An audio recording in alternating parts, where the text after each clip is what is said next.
Hey all welcome back to my channel. இன்றைக்கி நம்ம பார்க்க போகிறது பருப்பு போலியோட ரெசிபி தான். இது வந்து ரொம்ப சிம்பிளாக ஆயில் எதுவுமே இல்லாமல் ஹெல்த்தியான வேலை, மேக்ஸிமம் முடிஞ்ச அளவுக்கு ஹெல்த்தியான வேலை எப்படி பண்ணுறதுன்னு பார்க்கலாம். வீடியோக்குள்ளே போகிறதுக்கு முன்னாடி நீங்கள் இன்னும் என்னோடய சேனலை சப்ஸ்கிரைப் பண்ணலைன்னா சப்ஸ்கிரைப் பண்ணிக்கோங்க. அது மட்டும் இல்லை, பெல் ஐக்கானையும் கிளிக் பண்ணிக்கோங்க. அப்போ தான் நான் வீடியோஸ் அப்லோட் பண்ணும்போது உங்களுக்கு நோட்டிஃபிகேஷன் வரும். வாங்க இப்போ வீடியோக்குள்ளே போகலாம். இந்த ரெசிபி பண்ணுறதுக்காக நான் ஒரு கப் அளவுக்கு மைதா மாவு எடுத்திருக்கேன். இதுக்கு பதிலாக நீங்கள் கோதுமை மாவு எடுத்துக்கலாம், இல்லை பாதி மைதா மாவு பாதி கோதுமை மாவு எடுத்துக்கலாம்.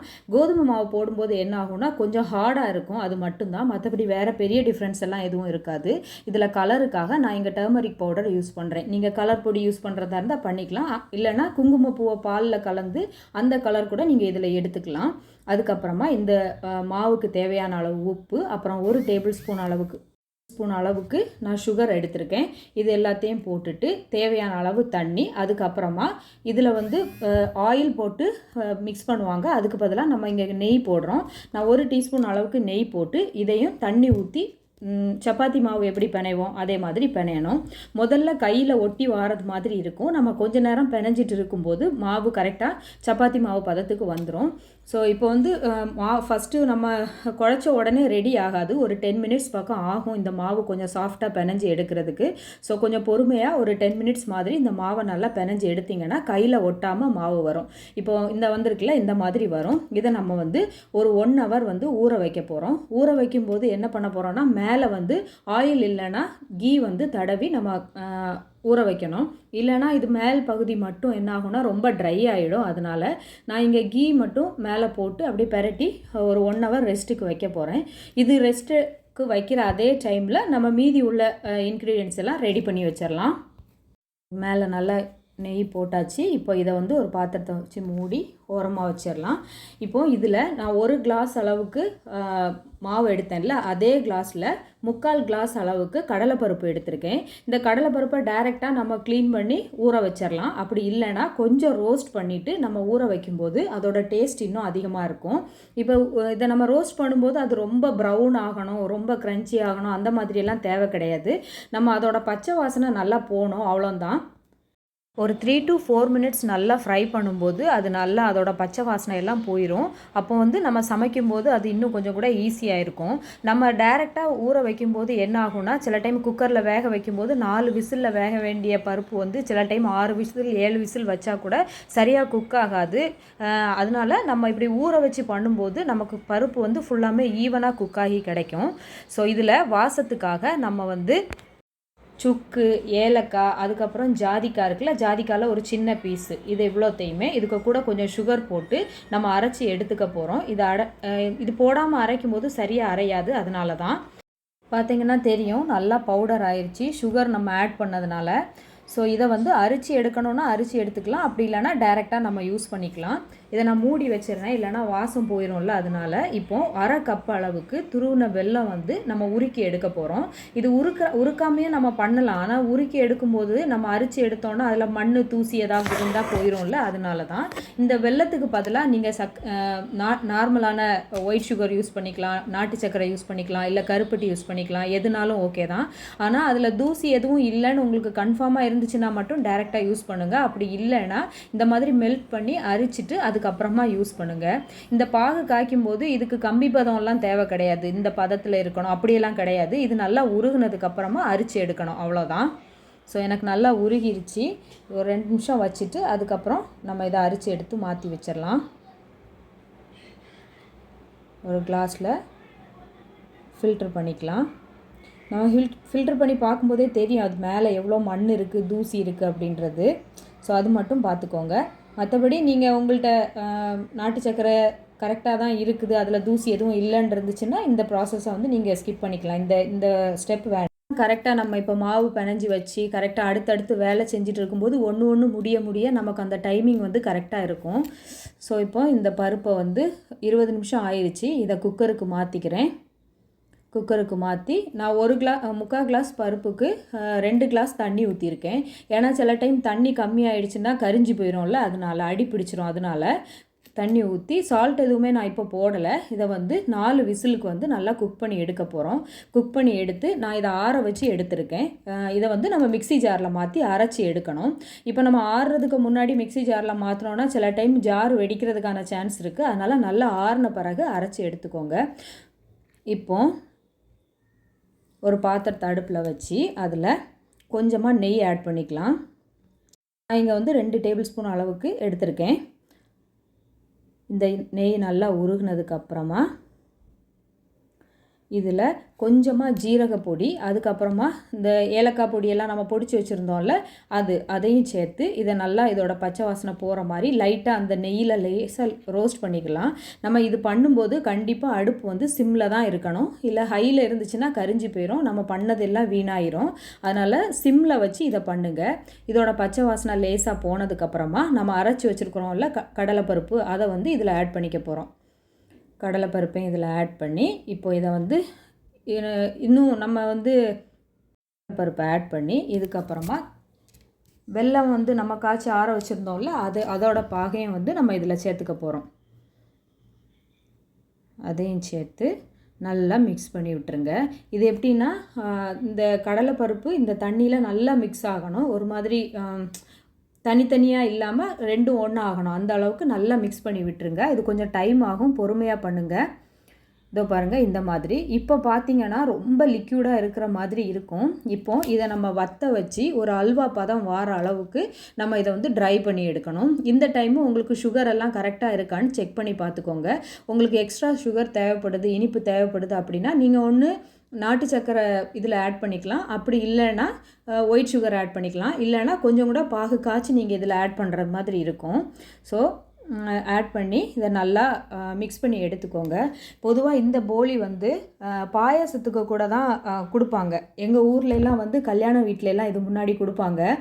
பாயசம் போடுறதுக்கு முன்னாடி இந்த போலி வச்சுட்டு அதுக்கு மேலே பாயசம் ஊற்றி சாப்பிடுவாங்க. ஸோ அப்படி இருக்கிற பட்சத்தில் நமக்கு இதில் இனிப்பு வந்து அதிகமாக இருந்ததுன்னா சரியாக இருக்காது. ஒரு மினிமலான இனிப்பு தான் இதுக்கு கரெக்டாக இருக்கும். இல்லை நீங்கள் தனியாக சாப்பிட போகிறீங்க அப்படின்னா எக்ஸ்ட்ரா சுகர் வந்து நீங்கள் ஆட் பண்ணிக்கணும். ஸோ இந்த பாருங்கள் நல்லா திரண்டு வருதில்ல, இந்த மாதிரி வரணும். இது மாதிரி நல்லா பாத்திரத்தில் ஒட்டாமல் வரணும். அந்த மாதிரி நல்லா கிளறி எடுத்துக்கோங்க. நல்லா மிக்ஸ் பண்ணிக்கலாம். அடி பிடிக்கிறதுக்கான வாய்ப்பு இருக்கும். அதனால் நீங்கள் கொஞ்ச நேரம் வச்சு எடுக்கிறதெல்லாம் வேலைக்கு ஆகாது. கை விடாமல் கிளறிட்டு இருந்தால் தான் கரெக்டாக இருக்கும். இல்லை நீங்கள் நான்ஸ்டிக் யூஸ் பண்ணுறீங்கன்னா ஓகே, அப்படி இல்லைன்னா நம்ம வந்து கை விடாமல் கிளறிட்டே இருந்தால் தான் இது கரெக்டான பதத்தில் நம்மளால் எடுக்க முடியும். இல்லைனா கரிஞ்சு போயிடும். நல்லா மிக்ஸ் பண்ணி எடுத்துக்கலாம். இதில் தண்ணின்ற இதே இருக்கக்கூடாது. அதனால் நல்லா ட்ரை பண்ணி எடுக்கணும். இப்போ இந்த பதம் வந்து கரெக்டாக இருக்கும். இதை நம்ம வந்து ஆற வச்சு எடுக்கும்போது இன்னும் கட்டி ஆகிரும். அதனால் நம்ம இதை ஒரு பாத்திரத்தில் மாற்றிக்கலாம். ஒரு பிளேட்டில் மாற்றி ஆற வச்சு எடுத்துக்க போகிறோம். ஸோ பொறுமையாக கை சுட்டும் பார்த்து பண்ணுங்கள். பண்ணும்போது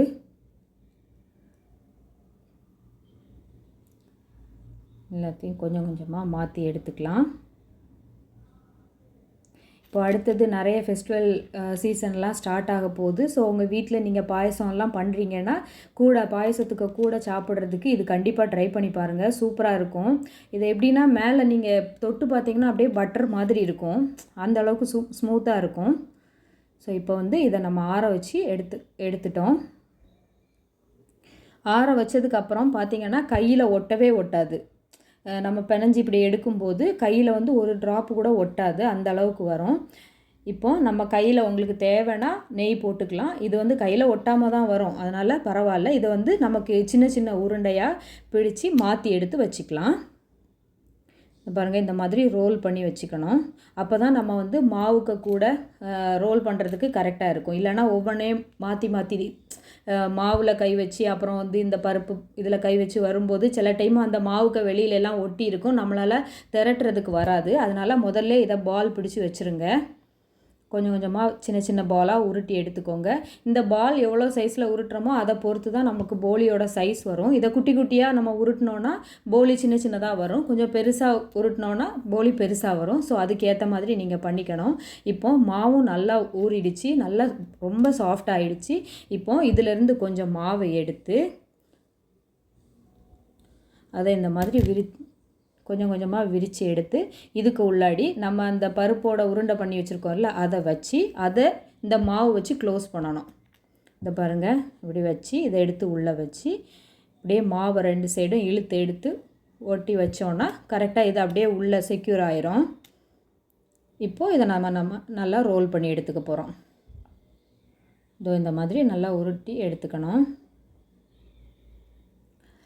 அப்புறம் இந்த மாவு எடுக்கும்போது நம்ம சில விஷயம் நோட் பண்ணணும். என்னென்னா, ரொம்ப கொஞ்சம் கொஞ்சம் மாவாக எடுத்து இந்த பெரிய பாலில் வச்சோன்னா நம்ம இப்போ பால் பண்ணுறதுக்கு கரெக்டாக வந்துடும். ஆனால் திரட்டும் போது என்ன ஆகும்னா தின்னாக இருக்கிறதுனால சீக்கிரமாக மாவு கிழிஞ்சி வந்துடும் அதோட மேலே இருக்கிறது. அதனால் நீங்கள் மாவு எடுக்கிறதும் ஒரு கரெக்டான அளவாக இருக்கணும். அப்போ தான் வந்து உள்ளே இருக்கிற ஸ்டஃபிங் வந்து வெளியில் வராமல் இருக்கும். ஸோ அதே மாதிரி திரட்டும் போதும் ரொம்ப திக்காக இருக்கக்கூடாது. இந்த போலியை பொறுத்த வரைக்கும் தின்னாக இருக்கணும். அதனால் பொறுமையாக பார்த்து திரட்டணும். இல்லைனா நடுவில் இருக்கிற நம்ம வச்சுருக்கோம்ல ஸ்டஃபிங் அதெல்லாம் வெளியில் வந்துடும். உண்மையாக திரட்டி எடுக்கணும். நம்ம சப்பாத்திக்கு மாவு எப்படி உருட்டுவோம் அதே மாதிரி தான். இப்போ உள்ளே இருக்கிற ஸ்டஃபிங் வந்து சரியாக குக் ஆகலைன்னா நம்ம இப்படி பண்ணுறோம்ல அந்த டைம் அந்த கடலைப்பருப்பு என்ன ஆகும்னா கட்டியாக இருக்கும்ல, அப்போ நம்ம திரட்டும் போது மேலே அப்படியே தெரிகிற மாதிரி இருக்கும். அது சரியாக நமக்கு உருட்டுறதுக்கும் வராது. அதனால் கடலைப்பருப்பு வந்து நல்லா குக்காக இருக்கா அப்படின்றத நம்ம பார்த்துக்கணும். ஒருவேளை உங்களுக்கு இன்னும் சாஃப்டாக வெந்து வரணும் அப்படின்னு நீங்கள் நினச்சிங்கன்னா நம்ம அரிப்பை இருக்குல்ல, அரிப்பையில் போட்டு நம்ம நல்லா அழுத்தி எடுக்கும்போது அரிப்பைக்கு வெளியில் வாரது வந்து ரொம்ப தின்னானதாக வரும், ரொம்ப சாஃப்டாக வரும், நல்லா மேஷ் ஆகி வர மாதிரி இருக்கும். நீங்கள் அப்படி கூட பண்ணிக்கலாம். இல்லைனா மிக்சியில் அரைக்கும் போது நல்லா அரைச்சி எடுத்துக்கணும், அவ்வளோதான். ஸோ இந்த மாதிரி தின்னாக உருட்டி எடுத்துக்கோங்க. நம்ம கையில் போட்டோன்னா இந்த புதுசாக இருக்கிற பட்டு சாரிலெல்லாம் தொட்டால் எப்படி இருக்கும், ரொம்ப சாஃப்டாக இருக்கும்ல, அந்த மாதிரி இருக்கும் அது வெளியில் இருக்கிறது. ஸோ அந்த மாதிரி உருட்டி எடுத்துக்கோங்க. ஸோ இப்போ நம்ம வந்து ஒன்றையாக இதே மாதிரி உருட்டி எடுத்தாச்சு. இனி நம்ம போட்டு எடுக்கிற வேலை தான். இப்போது அடிக்கனமான ஒரு நல்ல தோசை தவா ஏதாவது அடுப்பில் வச்சுக்கோங்க. இதில் நீங்கள் பார்த்தீங்கன்னா தெரியும், நான் எண்ணெய் எதுவுமே போடலை. தவா சூடானதுக்கப்புறமா இதை அப்படியே டைரெக்டாக இந்த போலியை ஒன்றா போட்டு திருப்பி எடுக்க போகிறோம். போலி மேலேயும் நம்ம எண்ணெய் போட போகிறது கிடையாது.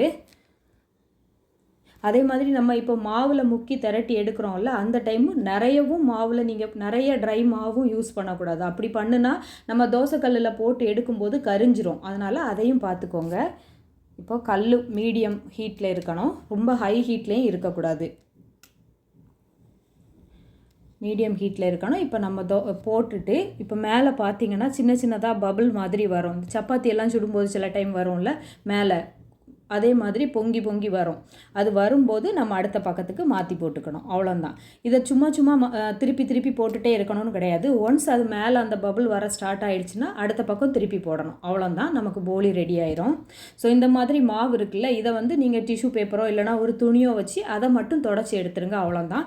இதில் நம்ம வந்து எண்ணெய் எதுவுமே போட தேவை கிடையாது. இந்த மாதிரி கொஞ்சம் பபிள் வந்த உடனே திருப்ப நம்ம வந்து மாற்றி போட்டுறணும். உங்களுக்கு நல்ல தோசை கல் இருந்ததுன்னா வேலை ஈஸியாக முடிஞ்சிடும். அப்படி இல்லை நீங்கள் நான்ஸ்டிக் யூஸ் பண்ணுறீங்கன்னா இன்னும் உங்களுக்கு ஈஸியாக இருக்கும்.